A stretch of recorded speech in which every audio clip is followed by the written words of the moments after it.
Bismillah ar-Rahman ar-Rahim. Okay, so this poem is by Antara. His name is Antara bin Shaddad. Antara bin Shaddad. Antara bin Shaddad was one of the famous poets of the Mu'allaqat. He was in the time of Jahili, and he's got lots of poetry about freedom, emancipation from slavery, about horses, about his wife, and all sorts of things. Okay, so he's a very famous poet, and his poems are very powerful. And like I said to you before about pre-Islamic poetry, the wording is not as fluid as the later poetry. It's not as as beautiful as that, but the words themselves, they're very powerful, and this fits in with the Quran as well. Okay, so it's very useful when you're trying to understand the Quran, how words are used. So this is Antara ibn Shaddad. You can read more about Antara ibn Shaddad. And maybe inshallah I was thinking of doing a course maybe later or something on Mu'allaqat, or a series on the Mu'allaqat. So choose one of the Mu'allaqat and I can talk about that. So this is Antara ibn Shaddad, pre-Islamic poet. And this poem follows the pattern of Al-Mutaqarib. Al-Mutaqarib. Mutaqarib pattern is Fa'ulun. Fa'ulun 4 times. Fa'ulun. And inshallah the Awzan al-Shi'r, the Urud, Ilm al-Urud course, inshallah it's on its way. I just had a problem with my laptop recently, so I've just been held back with the work. Hopefully make dua, inshallah I should get sorted. And then I'll be finishing off the notes on the Urud, and then I'll do a course on that, inshallah. So Mutaqarib. So Yudhabbibu wardun ala ithrihi fa'ulun. Yeah, one of the fa'ulun is missing here. It's called a majzu. So yudhabbib fa'ulun buwardun fa'ulun ala is fa'ulun rihi fa'u wa amkan fa'ulun nahuwaq fa'ulun mirdan fa'ulun khashab. Okay, so it basically goes like that. So yudhabbibu wardun ala ithrihi wa amkanahu waq'u mirdan khashib. So yudhabbibu, dhabbaba yudhabbib, dhabba, it means to smite something or to push it away. Dhabbahu anhu. Yeah, like a dhubab is called a fly because it keeps bothering you. So when a fly comes and sits on your nose, what do? You hit it. So that's called the dhubab. So yudhabbib, it means to be swift. So like you have to hit the fly quickly. So yudhabbib, it means to be swift, quick. Yudhabbibu. Ward. This poem is actually about a guy called Ward. Okay, so what happened is that he was after a guy called Nadla.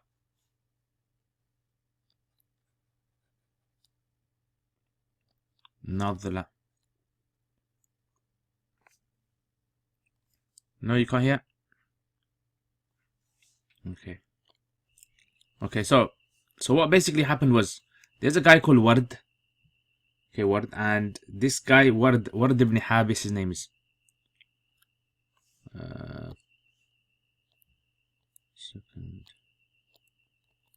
Ward bin Habis.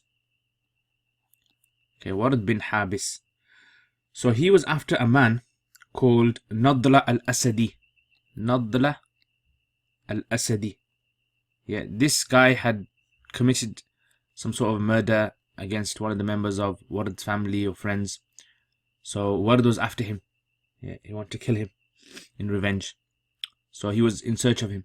So Antara is describing this whole event. So he says, Yudhabbibu wardun. Ward swiftly went in search of, ala ithrihi.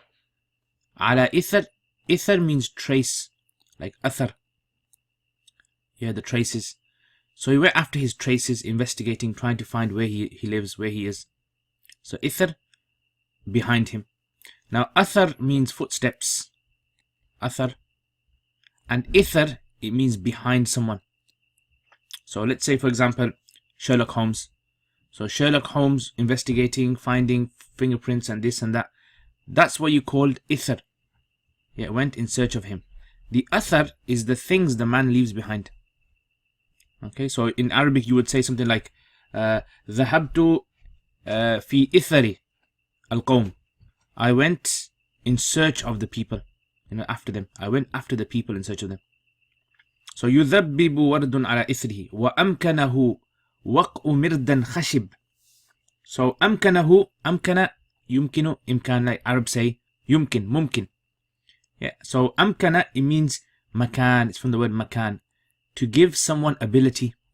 When you give someone makan, you give them ability, you give them like you help him, basically you assist him. So amkanahu, you can say assist, and assisted him. Waq'u mirdan. Waq', it means falling. Waqa'a yaqa'u is the masdar. Yeah, to fall, to befall, to occur.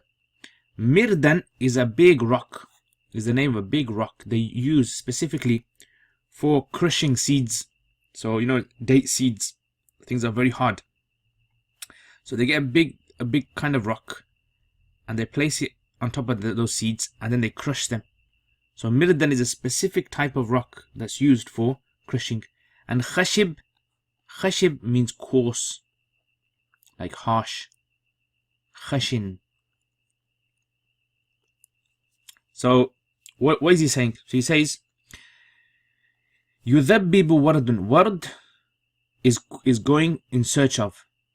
يذبب, swiftly. Ward is going in search of him. Him, again, this is, remember we said before, of إضمار قبل الذكر. The poet brings a damir before even bringing the marja'. Yeah, and this is to create curiosity as well in the listener. Now who is he talking about?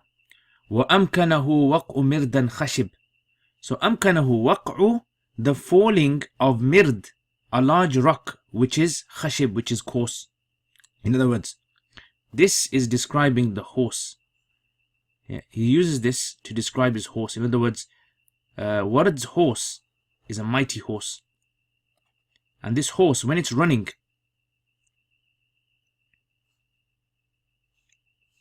okay, let me see if there's an internet. So like I said, here he describes the horse. So he is describing his horse, Ward's horse. So his horse is galloping, and it's big, and it's heavy. So it's describing it like the falling of a big rock, which is coarse, a big rock that's used for crushing seeds, or crushing something that's very hard. So he's saying that he's in search of him, going in search of him, and you can see the image of a large horse galloping. And every time it gallops, it's like a big rock smashing against the ground. Yeah, so يذبب ورد على إثره وأمكنه وقع مردا خشب. Okay, so يذبب فعل, ورد فاعل, على إثر جار مجرور, it's متعلق to the فعل. واو is استئناف وعطف. أمكنه is فعل, and who is the مفعول به. وقع مردا خشب, so خشب is مضاف مضاف إليه, and that's the sifa and موصوف, and all that becomes the fa'il of fi'l. Okay, what about the Ward bin Habis? So Ward ibn Habis, this is the guy who's going in search of Nadla. Yeah, so he's riding his horse, and the horse is galloping, running in search of him. Yeah, swiftly يذبب. Okay, so he's describing that.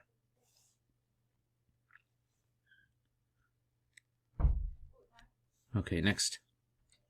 Then he says, تتابع لا يبتغي غيره بأبيض كالقبس الملتهب. So تتابع, yeah, and see, the thing is you have to understand how they used to speak about horses in them days. So like the Quran, sometimes it mentions about horses as well. وَالْعَادِيَاتِ ضَبْحًا فَالْمُورِيَاتِ قَدْحًا فَالْمُغِيرَاتِ. So when you listen to that, first of all, you don't realize the Quran's talking about horses. It's only when you hear the word like فَأَثَرْنَ بِهِ نَقْعًا فَوَسَطْنَ بِهِ جَمْعًا that you realize, oh, okay, so it's talking about horses. Yeah, so if you're not used to how Arabs speak about horses, like they have over 200 names for horses, then you won't understand what he's saying. So this is why classical Arabic poetry, you need to understand the concept of horses as well. So okay, tataba'a means to follow on one after the other. Yeah, it's from the word tabi'a. Yeah, and it means to do something consecutively, and it means to do something consistently as well. So you only use tatabu if you're doing something consecutively and consistently. Yeah, the more you read, the more you pick up. So ithar, it means after. So I said to you, athar, it means trace, and ithar, it means to be after something. So using the traces to go in search of something. So tataba'a, to follow something consistently, continuously. La yabtaghi, yabtaghi means to seek.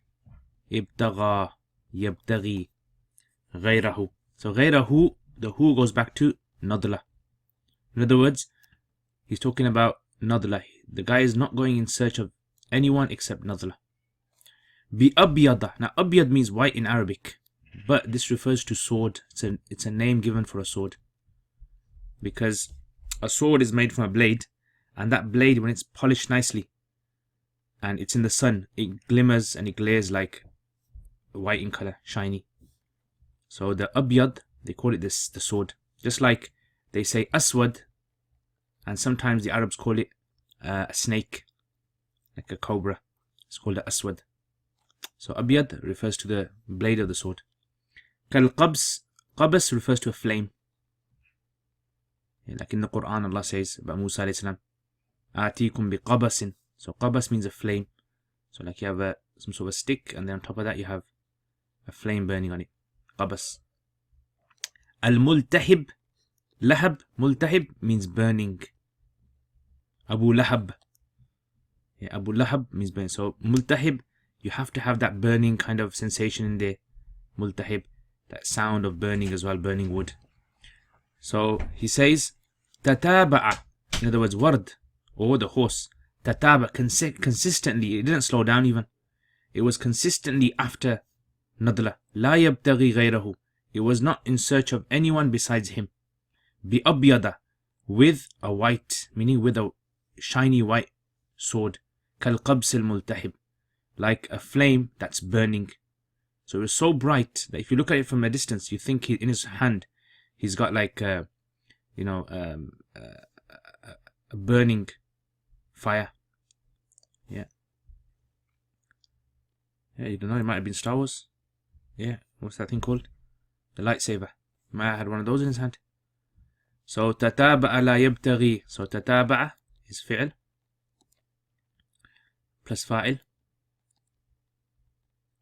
غيره, I'm sorry, tataba'a, that's the fi'l. La yabtaghi غيره, this is a separate fi'l plus fa'il. غيره is mudaf ilayh, becomes the maf'ul bihi.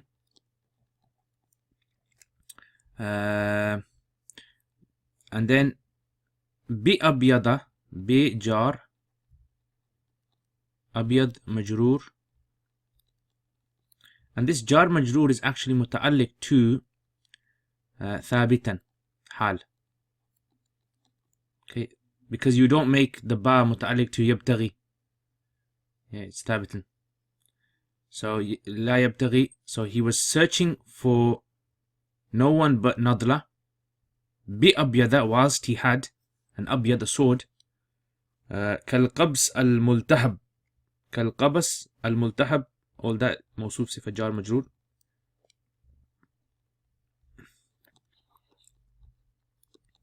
متعلق to ثابت. So he was consistently going in search of him. بأبيض كالقبس الملتحب. So now all of this becomes the حال. All of this لا يبتغي is the حال. فعل حال. So again, see, as you go through, you can see the power of his words. He's just using small words, but when you put them together, they got powerful meaning. And this is one of the traits of pre-Islamic poetry. And this is why when you read the Quran sounds very powerful then. فَمَنْ يَكُ فِي قَتْلِهِ. So مَنْ يَكُ فِي قَتْلِهِ, yaku originally was yakunu.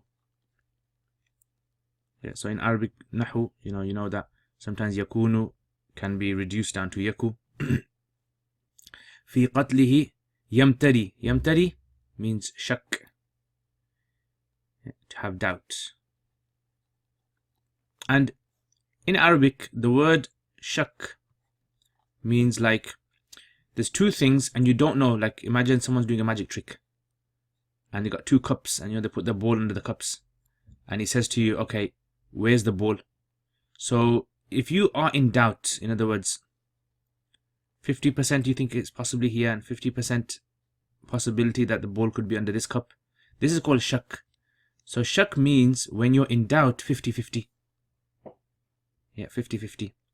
And dhann in Arabic means when one side is more than the other. So you think, for example, like 80% chance it's under here. So you say dhann, and then 20% chance over here. That's called the dhann, that is. And yamtari is a form of shak, but it's not like, it doesn't fall under this category. Imtara is from when doubt falls into something because of arguments. So let's say two people are debating about something, whether God exists or not. Yeah, two people are debating. And one of the guys starts to get doubts now. Yeah, so let's say the atheist starts to get doubts that, maybe God does exist. So that doubt that you get because of arguing, because of debating, that's called mirya. That's why Allah says in the Quran, فَلَا تَكُ فِي مِرْيَةٍ. Doesn't say لَا تَكُ فِي شَكٍ. لَا تَكُ فِي مِرْيَةٍ مِنْ لِقَاءِ رَبِّ. Do not be in doubt, meaning do not argue with each other, which causes you doubt about whether you're gonna meet Allah or not. This is called mirya. So yamtari is from there. Okay. فَإِنَّ أَبَا نَوْفَلْ. Aba Nawfal is the man's name. Yeah, Nadla al-Asadi. That's his name, that is, nickname. This is called a kunya. A kunya. And kunyas in them days were used for, like, in English we say Mr. Yeah, and Mrs. or Mrs. So these titles that you have, honorable titles, in Jahiliyyah, Abba, Abu and were used for honorable titles. So to call someone by their name was only done by someone who was like very intimate, close to that person. But otherwise, generally, people would call each other by Abba, Even if you didn't have a child, you still called someone by Ab. Okay, so this is out of respect. And this is why in the early days, like they didn't used to have titles like Sheikh or Maulana or these kind of titles. They actually used to have Abu. Yeah, they used to call them by, like Ibn Umar used to be called Abu Abdurrahman. His students used to call him Abu Abdurrahman. They never used to call him Abdullah ibn Umar. It was considered disrespect. Okay, so Aba Nawfal. فَإِنَّ أَبَا نَوْفَلْ. So Aba Nawfal, قَدْ شَجِب. So Shajib means destroyed. So he's kind of like, over here, he's kind of taking the mick here. He's being sarcastic. Yeah. Another Aba Nawfal. You know that guy, Mr. Yeah, Mr. Asadi has been destroyed. قَدْ شَجِب. فَمَنْ يَكُ فِي قَتْلِهِ يَمْتَرِي. Yeah, so whoever is in doubt about the death or the killing of Nadla, of him. See, so far he hasn't even mentioned his name. Yeah, so far he hasn't even mentioned his name, because maybe he's disgusted by even mentioning his name. So he goes, whoever is in doubt about Nadla's killing, فَإِنَّ أَبَا نَوْفَلْ, then indeed Abu Nawfal has been destroyed, has been vanquished. Yeah, generally. So in the Arab culture, if someone is very close, then they'll call them by their name. Generally. But you also get people who are close, like sometimes a husband will call his wife Ummi Darda, and the wife will call the husband Abu Darda. Yeah, you get that as well. So it's not like an absolute across the board, but it became like a practice that people would only call each other by and Ab as respect. Okay, Kunya Technonomy. Okay, Technonomy is a nice name. Okay, so فَمَنْ يَكُ فِي قَتْلِهِ يَمْتَرِي فَإِنَّ أَبَا نَوْفَلْ قَدْ شَجِبْ. And then there's a whole history of names in Islam where people's names began to change, and then the whole concept of using kunyas changed into laqabs. So when Islam spread into the East, Persia, India and these places, then they started to use really long titles. Yeah, Hadrat, and Shams al-A'imma, yeah, the son of all the Imams and stuff like that. So it kind of became exaggerated later on. So in the early days it was very simple. So okay, so whoever is in doubt fi qatlihi, regarding the killing of him, فَإِنَّ أَبَا نَوْفَلْ قَدْ شَجِبْ, then indeed Abu Nawfal is destroyed. So man, this is shart. This is the mubtada. Yaku is the fi'l naqis, and the ism as well. And fi qatlihi, this is muta'alliq to yamtari. That's the fi'l plus fa'il. Yeah, which becomes the khabar of yaku. And then fa'inna. Now, see, there's two ways you can deal with this. You can make all of this the jaza. You can make all this the jaza. That's, according to some grammarians, that's possible. So, fa'inna, this is mushabbah bil fi'l. Aba Nawfal, mudaf ilayh, is the ism of inna. Qad shajib, this is fi'l plus fa'il, becomes the khabar of inna. That's one way of doing it. Now it becomes a jaza. The second way of doing it is that you say that the jaza is hidden. Yeah. So the jaza is, what would the jaza be?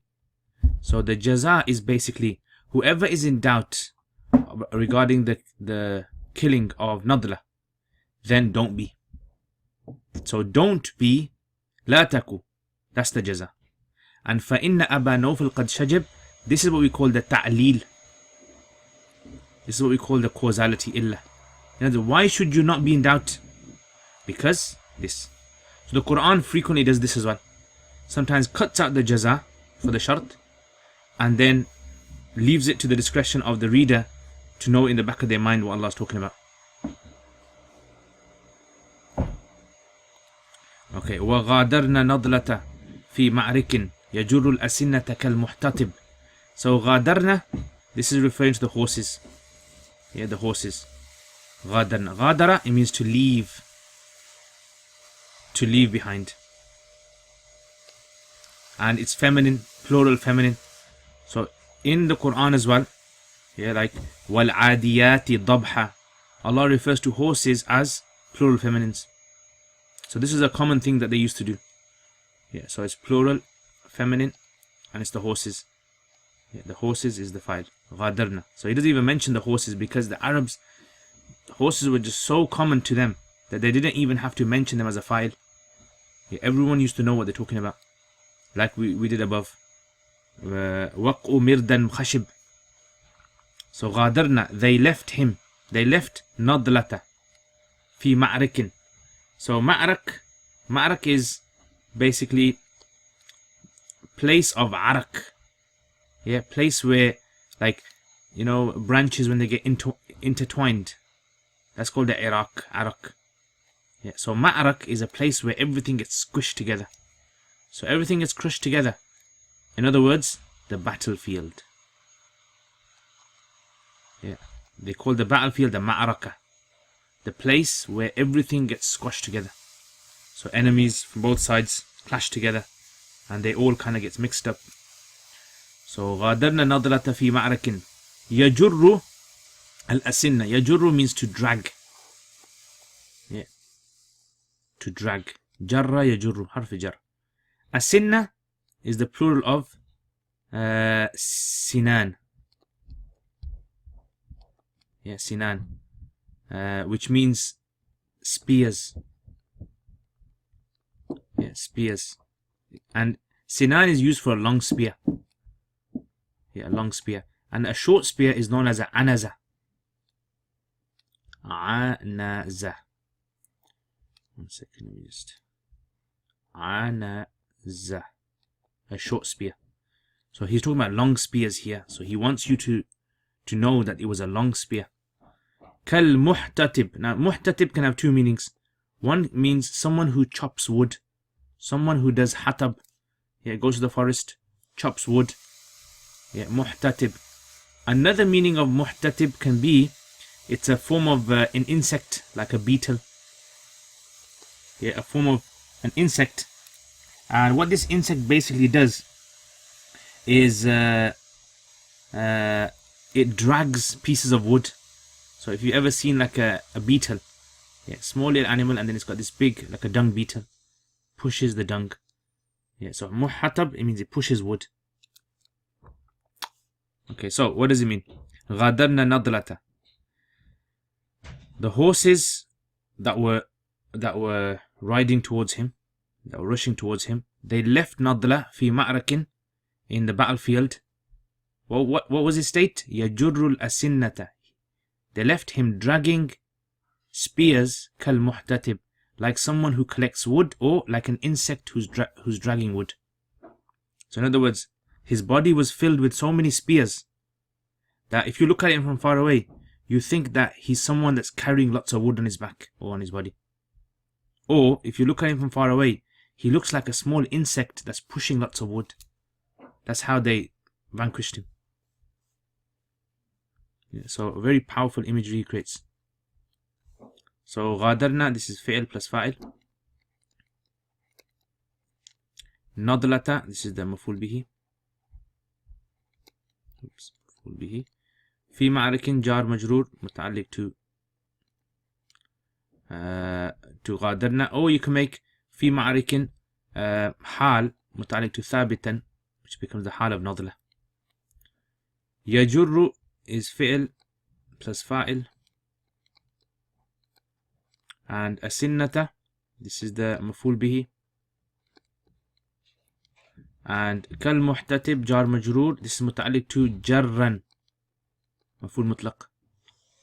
Yeah, مفعول مطلق.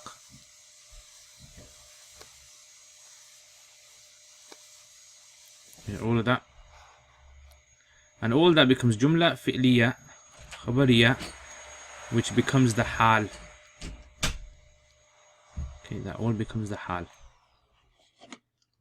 Yeah, and that's it. Yeah, so a very short poem, but again, very powerful words. Imagery that he creates with just few words. That was a unique characteristic of classical Arabic poetry. And that's why the Quran is very powerful, because the Quran does similar, and it does better even, the Quran does. Okay. Right, so we'll stop there for a little break. Okay, Nadla. No, Nadla is the guy's name. Yeah, Nadla is the guy's name. So the amil of the hal would be the inside the fi'l, the غادرنا, or the ثابتا.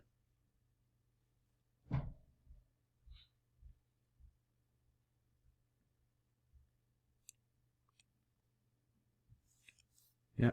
Okay, so we'll have a little break now, and then we'll continue. Okay, so Bismillah ar-Rahman ar-Rahim. وقالت امرأة من بني حزان. This is حزان. وهم بطن من عنزة. And this is a tribe from Anaza. So Anaza here doesn't mean a spear, it's actually the name of a tribe. They're a a sub-tribe from the main tribe of Anaza. يقال لها الثواب. Her name was الثواب. في ابن, regarding, في here means regarding a son of hers, عقها. This is supposed to be عقا, okay, so put a qaf there. It's a mistake. Yeah, عقا يعق means to be disobedient.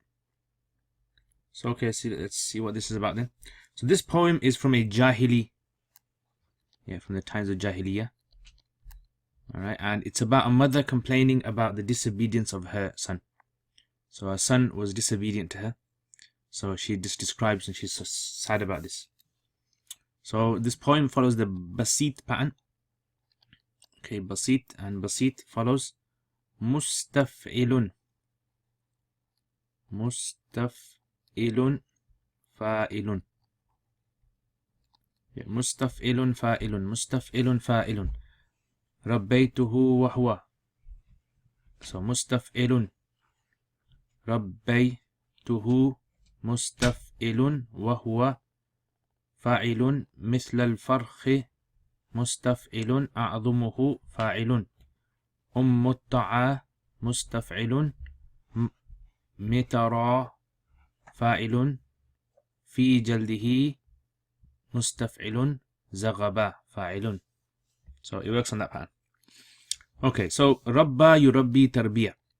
تربية, it means to nurture something. So to nurture, to bring up something slowly, bit by bit. That's called tarbiyah. And very important word to understand, because in the Quran we have the word Rabb, which comes from that word, according to majority of the Mufassirin. So the tarbiyah is when Allah Ta'ala, He nurtures you bit by bit. From the clot of blood into the fetus, into a human being, nurtures all your cells in your body, all the atoms, everything has been nurturing you, and even now. Rabba yurabbi, to nurture something bit by bit. So Rabbaytuhu wa huwa mithlul farkh. Farkh means a chick. The chick of a bird or a chicken. A'adhumuhu, a'adhum, it means ism tafdhil, the greatest. The biggest. So azim means something that's great, big, enormous. At-ta'ami. So at-ta'am. At-ta'am, in the Arabs they actually use the word they use it metaphorically, like al-qura. So al-qura does not mean like the literal mother of all cities, as in it's a mother that's got children. It means when something is the main center or important place. Likewise, the Arabs, they say Ummul Dimagh. So Ummul Dimagh is the skin that's on your head. So on your scalp, that soft skin. That's called Ummul Dimagh. So Ta'am is another word for the belly. It's the place where food goes. Just like the Arabs, they use the word Abu as well. So Abu Jabir means bread. It's a nickname for bread. So Ta'am, so belly. Tarafi jildihi, jild means skin. Zaghab, it's small feathers. Small feathers. So when a chick is newly born, it has small feathers on it. That's called zaghab. Zaghab. So, like a baby when it's born, they have that kind of, like, it's not furry kind of hair. Baby hair, and then it falls off later. So okay, so Rabbaytuhu. So she's saying Rabbaytuhu, I brought him up, I nurtured him. وَهُوَ مِثْلُ الْفَرْخ, whilst he was like a small chick. أَعْظَمُهُ أُمُّ الطَّعَامِ, the biggest part of him was his belly. Meaning the most important part of his body was his belly. That was the only thing that used to concern him. Crying, and she would feed him. تَرَى فِي جِلْدِهِ زَغَبًا, you can see in his skin zaghab, meaning you can see in his skin the small feathers, meaning the small little hairs a baby has. That's how meek he was, that's how innocent he was, and how dependent he was on the mother. And she would feed him. I brought him up like a small chick. The biggest part of him was his belly, and you could still see on his skin the feathers, the fur. So Rabbaytuhu is fi'l plus fa'il plus the maf'ul bihi. واو حال مبتدأ مثل الفرخ. This is the خبر. أعظمه. This is مبتدأ. عن أم الطعام. This is the خبر. ترى فعل plus فاعل. في جلده زغب. So في جلده can be متعلق to ترى, and زغب is the مفعول به. Or you can have في جلده متعلق to زغب via ثابتا حال مقدم. Okay.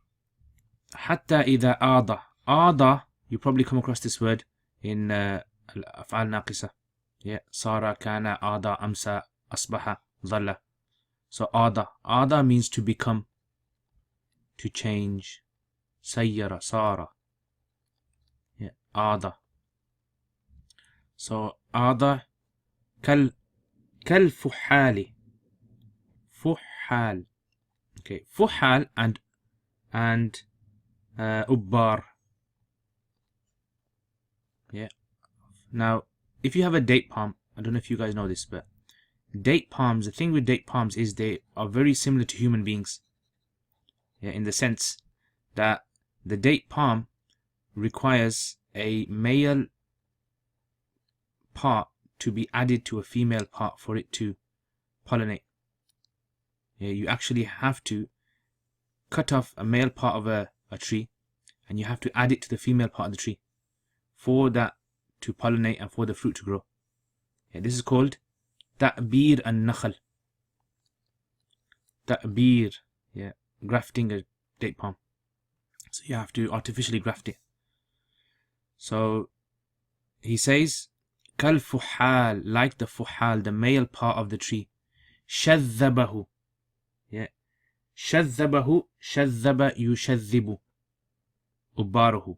So shadhaba, it means like to pollinate. Yeah. Ubba. Shadhabahu ubaruhu. To pollinate the ubar. The ubar, meaning the ta'bir, the pollinated part. Shadhabahu. وَنَفَى عَنْ مَتْنِهِ. Matan, it means back. Yeah, so when we read a book, they say this is the matan of the book. I mean, this is like the main part of the book, the content of the book, because the back is the main part of an animal. Okay, and karab means difficulty, something that's burdening. Yeah, so something that's a burden, like you have a big load on the back of the animal, it's known as the karab. Okay, so what does this mean? Hatta idha ada. She says that my child was like this until he changed. Kal fuhali shadhabahu ubbaruhu. Like the fuhal, the male part of the tree, when it was added to the tree, ubbaruhu. So the person that was doing the ta'bir, the abbaruhu, the person that was grafting it, shadhabu, pollinated it. Wa nafa an matnihi al-karaba. And now he removed from his back the burden. In other words, now he'd grown up and become strong. He didn't need me anymore. Yeah, so hatta idha ada, until my son changed. Kal fuhal, just like the date palm, the male part, when it's in need. Then all of a sudden, when the one who pollinates the tree, the grafter, he pollinates it. Nafa, he removes from his back the burden, like me, I'm the burden. So hatta, ataf, idha is ظرف. أعضى is فعل plus the ism of أعضى, and كالفحال جار مجرور becomes the خبر. شذبه, شذب is فعل plus the مفعول به. وباره is the فاعل. And all of this can either become جملة فعلية خبرية, becomes the حال Or you can actually make it sifa of fuhal, like I told you before. You can make it sifa if the al is alif lam jins. Because if the al is alif lam jins, then fuhal is nakira fil ma'na. Okay, waw is ataf, nafa fi'l plus fa'il. An jar, matnihi majroor, and karaba is the maf'ul bihi. All that becomes jumla fi'liya khabariya. And that's ma'tuf onto ada.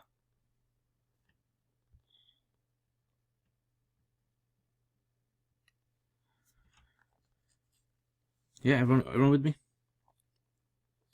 Okay, ansha'a yumazziqu. So ansha'a is fi'l shuru', af'al shuru'.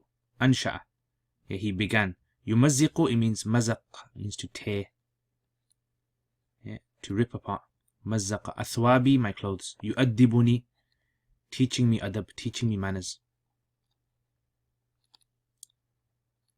Teaching me, yu'addibuni, so teaching me. So usually the mother is the one that's supposed to do the adab of the child, but this time it's flipped over now. He is the one that's teaching the mother manners. Aba'du shaybi, so now she changes her addressing. Yeah. So the first of all she's doing a khabar, and now she's asking a question now. So aba'da shaybi indi yabtaghi al-adaba. Yeah, so shayb means white hair, and it's implicitly referring to old age. Yeah, so shayb means white hair. Adab, you know what that means. So what does it mean? Ansha'a, he began. Yumazziqu athwabi, to tear my clothes apart. Yu'addibuni, teaching me manners. And then she says, after I've become old. Aba'da shaybi yabtaghi al-adaba indi. So indi, this is muta'alliq to yabtaghi. So after I've become old, is he trying to teach me after I've become old? So this is like an Arab saying. Yeah, the Arab saying is min al-ana'i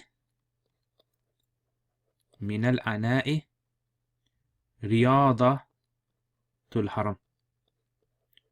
One of the most difficult things to do, min al-ana, difficult things to do, is to exercise or to teach an old person. Like in English, the famous saying that we say, you can't teach an old dog new tricks. Yeah, so that's basically what it means. So she's saying this. She's saying he's trying to teach me manners. After I've become old, can an old person be taught manners? Okay, so ansha'a, this is fi'l plus fa'il. Okay, yumazziqu, this is the fi'l plus fa'il. Athwabi, maf'ul bihi. Yu'addibuni, and this is fi'l plus fa'il plus maf'ul bihi. Okay, and that becomes the hal, yeah, of yumazziqu. And then all that becomes the maf'ul of ansha'a. Ba'da, so istifham, ba'da shaybi indi. Yeah. So ba'da shayb mudaf ilayh becomes the dharf. Okay, indi is dharf muta'alliq to yabtaghi. Yabtaghi is fi'l plus fa'il, and adab is maf'ul bihi. Yeah, so in other words, the sentence is supposed to be like this: ayabtaghi al-adaba ba'da shaybi indi. Yeah, ayabtaghi al-adaba. So by bringing ba'da shaybi forward, she gives it exclusivity. Yeah, in other words, after I've grown old. Why didn't he do it when I was young? After I've grown old, is he trying to make me learn new things? Yeah, so you can see the anger in her voice. You can see the sadness in her voice as well. Yeah, so this is, like I said to you, very, very important, because she was a jahili. Did I write at the beginning? She was a jahili poet, yeah. So because she was jahili, the language is very close to the Quran. Okay, next. Inni la ubsiru. Inni la ubsiru fi tarjili إني لأبصر في ترجيل لمته or لمته وخط لحيته في خده عجبا. أبصر I see. في ترجيل أبصر in the Quran أبصر يبصر. أبصر يبصر means to see with the eyes, and basura yabsuru means to see with the heart or the mind. Yeah, so this is with the mind and this is with the eyes. Okay, so ubsiru with the eyes. Inni la ubsiru fi tarjil. Tarjil means to wash and comb the hair. Yeah, rajil. Rajil, it means like marks, straight lines. So when you comb hair, you make these straight lines in the hair. So, and this is why a rajul is called a rajul, they say, because rijal is from the word rijal, which means walking, and maybe because man is a creation that walks a lot compared to other animals. So, wallahu alam, this is one possibility. So, because he walks a lot, he's called a rajul. Yeah, rijal, rajul. And so the lines that he leaves behind, those are called tarjils. So likewise in the hair, when you comb your hair and you have these straight lines, these are called tarjil. Limmatihi is hair that comes up to the ears, just below the ears. Hair below ears. So when your hair grows and it becomes up to the ears, in other words, this is a sign of manhood. So the men would leave long hair in the times of Arabs. It wasn't common for them to cut their hair short. In Jahiliyyah, they would leave their hair long. It was a sign of strength as well and honor. وَخَطِّ لِحْيَتِهِ. Khat, it means a line. Yeah, khat lihya is when hair grows on a beard. So imagine this is, oops, a bit crazy there. So imagine this is some guy's face, his ear. So when hair grows, it grows like a little line there, first of all, a line of hair. Yeah, a line of hair grows and then slowly it starts to get thicker and thicker and thicker, and then the beard grows. So that line of hair that grows, that's called the khat lihya. Lihya means hair that grows on the jaws. So hair that grows on the jawline is known as the lihya. And khad means the cheek. So sometimes, usually what happens for some people, imagine that's the mouth. So sometimes what happens is some people have hair growing first of all. So imagine this is the ear. On the cheek first, they have a bit of hair growing on the cheek, and then it starts to go down, and then it starts to join up with the, that's khad. So in other words, like he's in his late teens, maybe 20s, he's in that age. Ajab means amazement, something to be amazed at. So she says, Inni la ubsiru, I can still see fi tarjili lihiyatihi. I can see amazement. So ajaban, amazement. I can see amazement in his combing of his hair and the line that the hair makes on his cheeks. The beard hair makes on his cheeks. I can still see that. So in other words, he's still young. He's not like really old. So حرف مشبه بالفعل plus the ism, different color. And la ubsiru, this is the fi'l plus fa'il. Fi is jar. ترجيل لمته مضاف مضاف إليه becomes the مجرور, or make it معطوف عليه. And خط لحيته في خده, all of that becomes the معطوف. So all this put together becomes مجرور.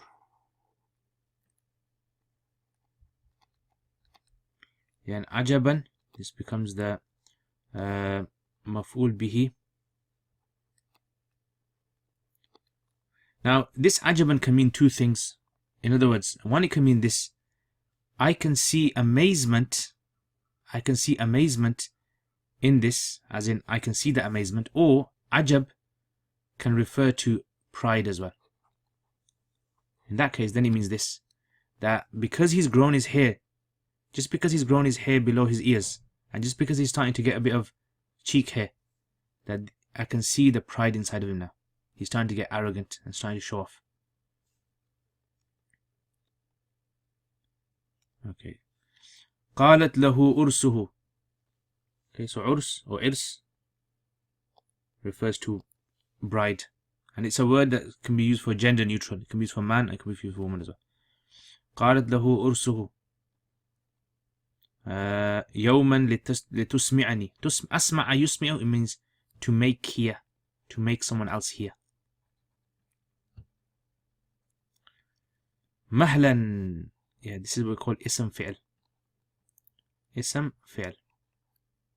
Yeah, مهلا. Or, oh, it's actually not اسم فعل. My mistake. This is مفعول مطلق.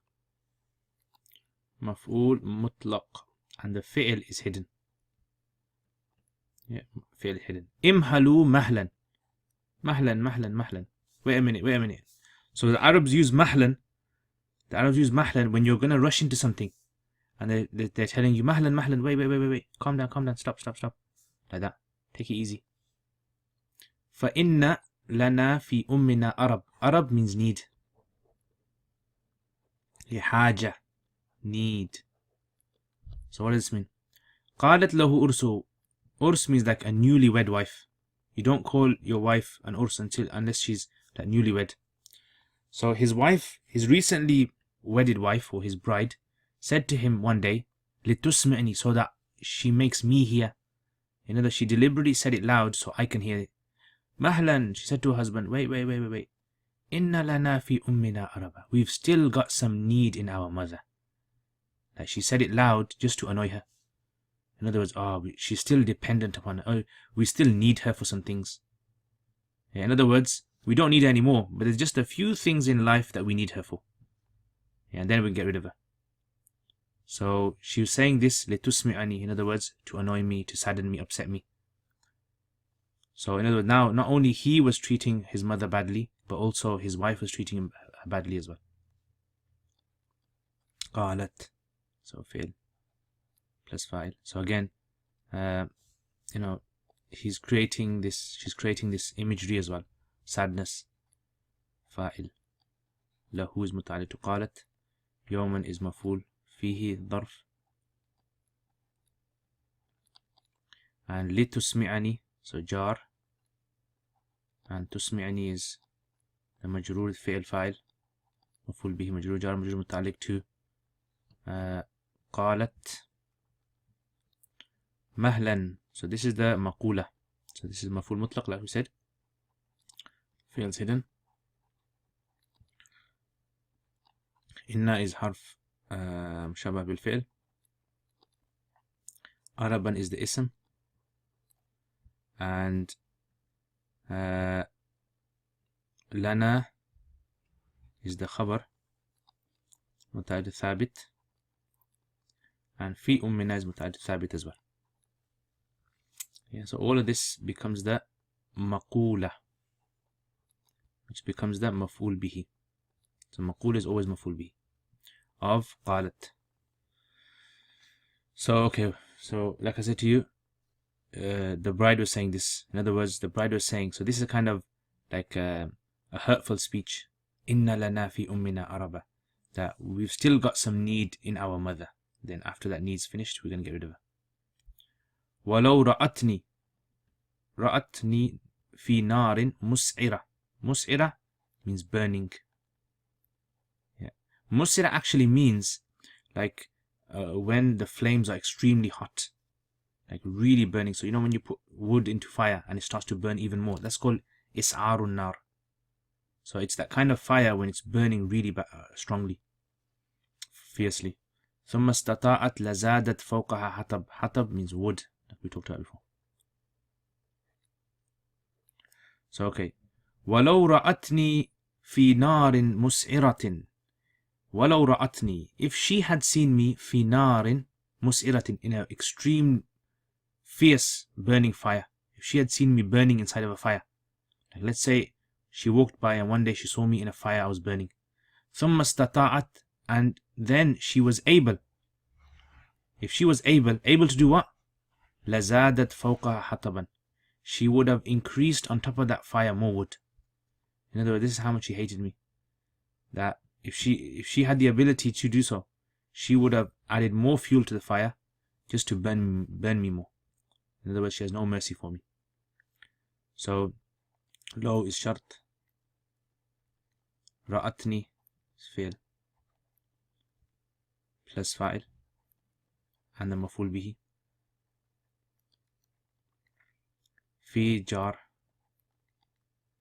نار is موصوف, مسئرة is the صفة, yeah, all that because the مجرور, yeah, and that's متعلق to رأت. ثم عطف, استطاعت is فعل plus فاعل. So the مفعول به is hidden, and you can understand it, between the lines. لزادت, لام is تأكيد, زادت is فعل plus فاعل, and حطبا is the مفعول به, and فوق ha goes back to the fire, feminine, that's the ظرف. Okay, that's all. That is the jaza.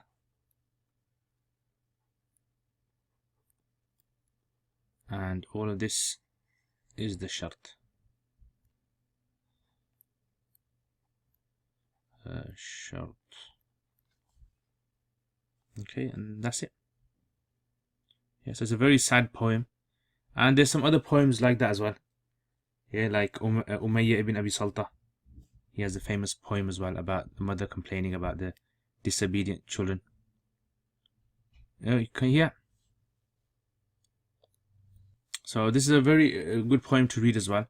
And likewise, you should try to memorize the poems. Yeah, try to memorize the poems as best as possible. And that way, what will happen is at least you'll memorize language as well. Language, expressions, and it'll help you develop your own Arabic as well. Okay, so next week, what I will do is we'll have the last lesson next week. And any poems that are left, I'll either have to do a recording, or because I just realized the notes that I have, I actually did it up to page 24. So I lost the other 2 pages, didn't realize it was up to 26. Yeah, so there's some other good poems in here as well. They're very short. So inshallah, next week's gonna be the last. We'll do as much as we can, and then whatever's left, inshallah, I'll have to make a recording or something.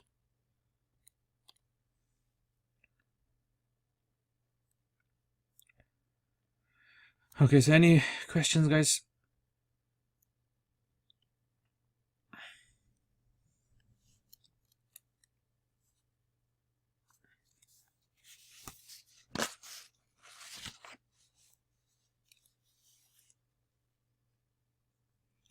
Yeah.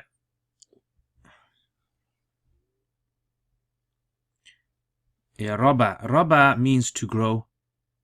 So, in Arabic, so see, the word rab, what you have to remember is, in Arabic, the letters, they're very closely linked together.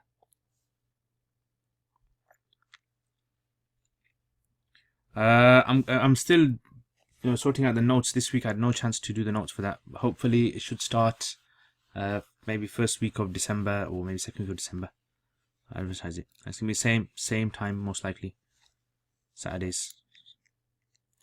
It's probably gonna be only for maybe 6 lessons, 7 lessons. It's very short. Okay, so Rab, yeah, comes from Rab, Raba, Ba, 2 bars. So what you get in Arabic is called something called ishtiqaq. Ishtiqaq al-kabir. Yeah, ishtiqaq al-saghir is what we call sarf. Ishtiqaq al-kabir is what we call the letters. So in Arabic, when you have like a word, you can actually play around with that word. So for example, like you have the word mim, lam, and kaf. If you put them in that order, it means malaka.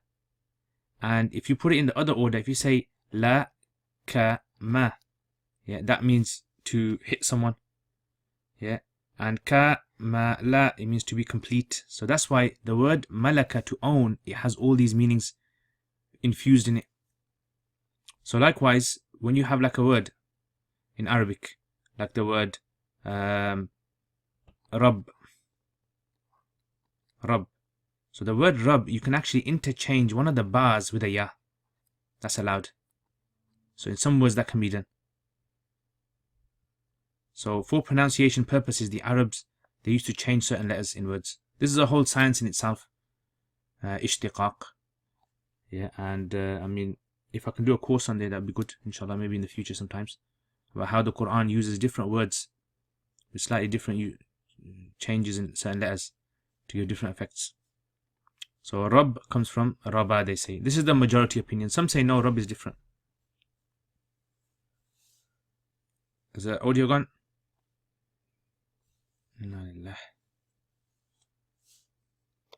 Yeah, the evidence is too overwhelming that, ishtiqaq, there's no significant ishtiqaq. For example, like, famous example that's given. I mean, what I'm saying is what's said by Imam Ibn Jinni, what's said by Imam Ibn Asakir. He's got a book as well, Ibn Asakir, Furuq al-Lughawiyya. He's got a whole dictionary of how slightly different changes in words can cause a difference in change. For example, the Quran uses the word ama and amah. Yeah, both are used for blindness. But ama is used for the blindness of the eyes, whereas amah is used for blindness of the heart. Or for example, like the word shajara. It's made from sheen, jim, and ra. Yeah, so words that contain the word sheen in there have the meaning of spreading. And you can actually go through all the words with sheen, that start with sheen, and you can see a meaning of. Ibn Taymiyyah rahimahullah is very strong with for this opinion. Jim has the meaning of something being clogged together, wrapped. And Ra has the meaning of twirling, to twirl. So Shajara, it describes a tree. The wording itself describes a tree. And this is a big linguist saying this in the world, in history.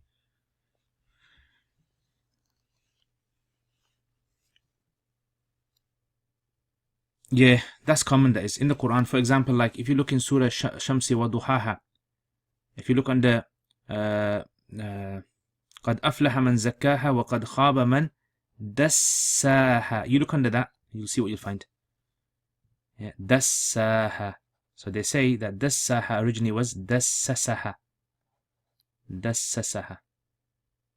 Yeah, so دَسَّاهَا. So that changing in alif, there's a significance there. So, and the reality is we haven't even scratched the surface of Arabic language. Reality, that's the reality. Imam al-Mu'arri, he used to say that a large portion of the Arabic language has not reached us. Even though there's 12 million words of the Arabic language that have been recorded in the dictionaries that we have. Whereas in English, you've only got like 600,000, 700,000 words. So the Arabic language is an extremely rich language. There's lots we still got to discover. And another is phonetics, the science of phonetics. That's another amazing science. That's something that I'm really interested in. Phonetics. That the effect that the words have in the Quran, the sounds that each letter gives, why Allah uses this word that has this particular sound. And you can hear a kind of specific melody or rhythm or sound in certain surahs. Yeah, so for example, like وَالنَّجْمِ إِذَا هَوَى مَا ضَلَّ صَاحِبُكُمْ. So those words, how they sound. I mean, I haven't really gone too much into the science. I'm interested. I'm still studying it myself, reading about it. So that's a science that I'm still getting into. And this is something which I've heard from even guys at universities. There's a guy called, you can read about him, Saeed. His name is Saeed. He's in some London university, last time I heard. Saeed al-Sharbini. Yeah, he's into these things.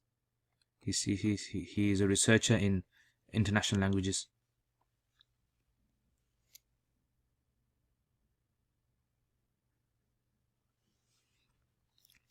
The interesting thing about Arabic language is, the Arabic language, is it a language that was developed at one time and then it stayed like that, or is it a language that has been changing over times, and all languages from the world have branched out from the original Arabic language that was sent down to the earth?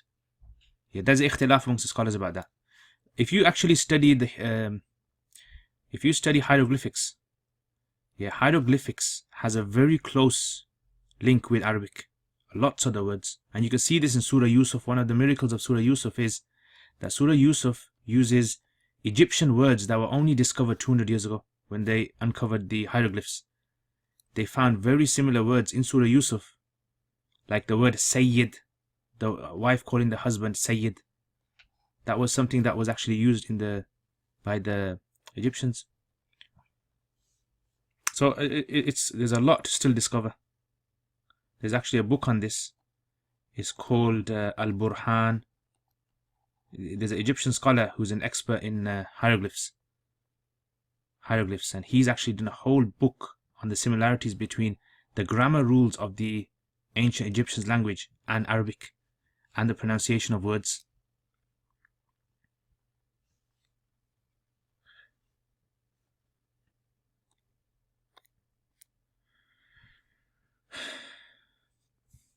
Okay, any other questions, guys? No. Alright, guys, Jazakallah khair. Remember your du'as, inshallah. Hopefully, see you guys next week.